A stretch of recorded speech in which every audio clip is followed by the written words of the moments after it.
Volcano तुल्य ज्वालामुखी। इस प्रकार के ज्वालामुखी प्राय विस्फोट एवं भयंकर उद्गार के साथ प्रकट होते हैं। इनसे विस्तृत लावा इतना चिपचिपा व लचदार होता है कि दो दरारी के बीच ज्वालामुखी छिद्र पर जमकर इन्हें ढक लेता है। इसी तरह गैसों के मार्ग में अवरोध हो जाता है। परिणाम स्वरूप गैसें अधिक मात्रा में एकत्रित होकर तीव्रता से ऊपर वाले अवरोध की उड़ा देती हैं तथा भयंकर रूप में आकाश से अधिक ऊंचाई तक प्रकट होती हैं।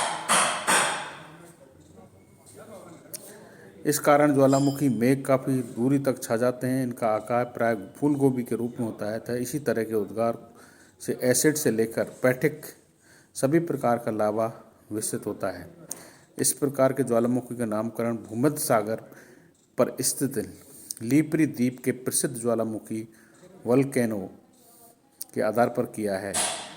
इसमें प्रत्येक अलग उद्भेदन पिछले से उद्गार से निर्मित लावा की परत उकड़कर अलग होती है। चौथा है पीलियन तुल्य ज्वालामुखी। पीलियन प्रकार के ज्वालामुखी सबसे अधिक विनाशकारी होते हैं तथा इनका उद्गम सबसे अधिक विस्फोटक तथा भयंकर होता है। इनसे निकलने वाला लावा सबसे अधिक चिपचिपा व लचदार होता है। उद्गार के समय ज्वालामुखी नली में लावा की कठोर पट्टी जम जाती है तथा अगले उद्गार के समय भयंकर गैसें इन्हीं तीव्रता को तोड़कर आवाज़ करती हुई धरातल पर प्रकट होती हैं। इससे विस्तृत लावा तथा विखंडित पदार्थ सर्वाधिक होते हैं। प्रज्वलित गैसों के कारण ज्वालामुखी मेघ प्रकाशमान हो जाते हैं। 8 मई सन 1902 ईस्वी को पश्चिमी द्वीप समूह के मार्टिनिक द्वीप में पीली ज्वालामुखी का भयंकर उद्भेदन हुआ। इसी आधार पर अत्यधिक विस्फोटक उद्गार वाले ज्वालामुखी को पीली तुल्य ज्वालामुखी कहते हैं।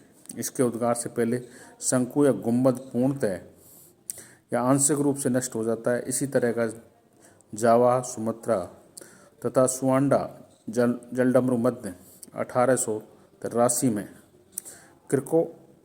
क्रिकाटाओ ज्वालामुखी का उद्गार हुआ, जिससे पुराने शंकु का 1/3 भाग हवा में उड़ा दिया गया।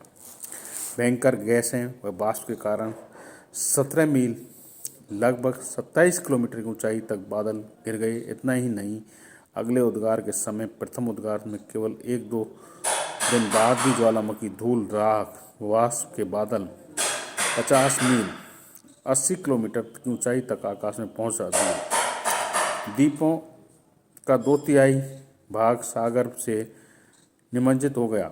उद्गार में भयंकर आवाज़ के ऑस्ट्रेलिया तक सुनाई दी गई। भूकंप के कारण सागर में 120 फीट ऊंची लहरें उठी, जिससे जावा तथा सुमात्रा के तटीय भागों में लगभग 36,000 व्यक्ति मारे गए। 1911 में फिलीपींस द्वीप समूह में माउंट तल का भयंकर उद्भेदन हुआ।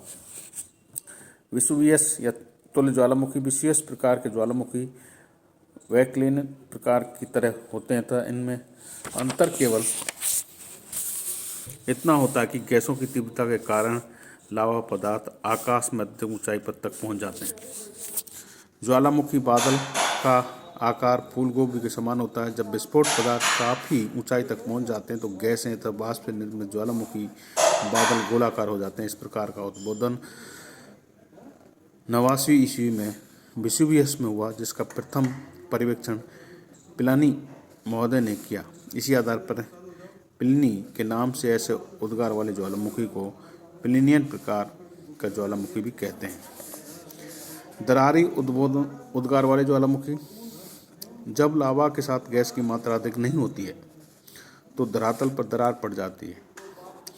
बन जाने के कारण लावा शांत रूप से प्रवाहित होकर धरातल के ऊपर जमा होने लगता है। कभी कभी लावा की मात्रा इतनी अधिक होती है कि धरातल के ऊपर लावा की मोटी परत जमा हो जाती है, जो कि जमने से ठोस होकर लावा मैदान अथवा लावा पठार के रूप में धारण करती है। संयुक्त राज्य अमेरिका, कोलंबिया का पठार, प्रायद्वीप भारत का लावा प्रदेश इसी प्रकार के ज्वालामुखी उद्गार से निर्मित हुए माने जाते हैं। केंद्रीय उद्गार वाले ज्वालामुखी, इनसे सबसे बड़ा अंतर यह है कि दरारी उद्गार से ज्वालामुखी छिद्र से न होकर एक लंबी दरार निकलते हैं। दूसरे, गैस तथा विखंडित पदार्थों की मात्रा बहुत कम होती है। इसी तरह के उद्गार पृथ्वी के इतिहास में बहुत ही कम हुए हैं। सन 1783 में आइसलैंड में एक 17 मील लंबे दरार से होकर लावा का उद्गार हुआ, जिसका विस्तार लगभग 348 किलोमीटर की लंबाई तक था। इसी आइसलैंड की जनसंख्या का 5वां भाग नष्ट हो गया। इसी तरह के उद्गार क्रेटेशियस युग में बड़े पैमाने पर हुए, जिनके कारण भूपटल के अधिकांश भागों में पाया जाता है। प्रारंभ में जब पृथ्वी शीतल हो रही थी तो उस समय भूपटल काफ़ी पतला था, जिस कारण इस दरार पड़ना आसान था। यही कारण है कि पृथ्वी के प्रारंभिक इतिहास में दरारी उद्गार अधिक हुए। अब उनकी कमी पाई जाती है। वर्तमान समय में केंद्रीय ज्वालामुखी के साथ साथ छोटे बड़े पैमाने पर नग्न दरारी उद्गार हुआ करते हैं। उद्गार की अवधि के अनुसार वर्गीकरण। ज्वालामुखी चाहे केंद्रीय उद्गार हों या दरारी उद्गार वाले, सब समान रूप से कार्यरत नहीं होते। कुछ ज्वालामुखी उद्गार के बाद समाप्त हो जाते हैं, कुछ ज्वालामुखी कुछ अवकाश के बाद प्रकट होते हैं। इस प्रकार के उद्गार के समय दो उद्गारों का बीच अवकाश के आधार पर ज्वालामुखी 3 श्रेणियों में विभाजित किया है। नंबर 1 है जागृत ज्वालामुखी। जिन ज्वालामुखी में लावा, गैस, विखंडित पदार्थ सदैव निकलते रहते हैं, उन्हें जागृत या सक्रिय ज्वालामुखी कहते हैं। वर्तमान समय में विश्व में जागृत ज्वालामुखी की संख्या लगभग 500 के लगभग बताई जाती है। इसमें प्रमुख इटली के एटना, स्ट्रेम्बोली, भूमध्यसागर में सिसिली के उत्तर लिपरी द्वीप पर स्थित हैं। इसमें सदैव प्रज्वलित गैसें निकलती रहती हैं, जिससे आसपास के भाग प्रकाशमान होते रहते हैं। इसी कारण इस ज्वालामुखी को भूमध्यसागर का प्रकाश स्तंभ, लाइट हाउस भी कहते हैं। जो जून 1951 में फिलीपाइंस में पिनटुबो ज्वालामुखी का उद्भेदन हुआ, तब से आज तक ये सक्रिय है। दूसरा है प्रसुप्त।